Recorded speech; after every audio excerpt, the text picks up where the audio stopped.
Hi കൂട്ടുകാരെ, ഇതൊരു രസകരമായൊരു video ആണ്, എന്നാൽ വേദനാജനകവുമാണ്. തവളയുടെ വായിൽ അകപ്പെട്ട പാമ്പ് ആ തവളയെ ഉപദ്രവിക്കുന്ന അല്ലെങ്കിൽ രക്ഷപ്പെടാൻ വേണ്ടി ഉപദ്രവിക്കുന്ന പാമ്പിനെയാണ്. എന്തായാലും നിങ്ങൾ അവസാനം വരെ വീഡിയോ കാണുക. ഇതാണ് പാമ്പാണോ രക്ഷപ്പെടുന്നത്, തവളയാണോ രക്ഷപ്പെടുന്നത്, നമുക്ക് കണ്ട് മനസ്സിലാക്കാം.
പാമ്പിൻ്റെ ഏകദേശ ഭാഗവും തവളയുടെ വയറിലും വായിലുമായിട്ടുണ്ട്.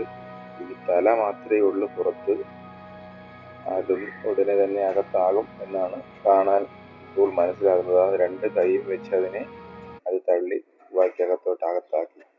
എന്തായാലും ഞാനിത് ആദ്യമായിട്ടാണ് ഇങ്ങനെ ഇത് കാണുന്നത്. തവള പാമ്പിനെ, ഇത്രയും വലിയൊരു പാമ്പിനെ പൂർണ്ണമായിട്ട് വിഴുങ്ങുന്നത്.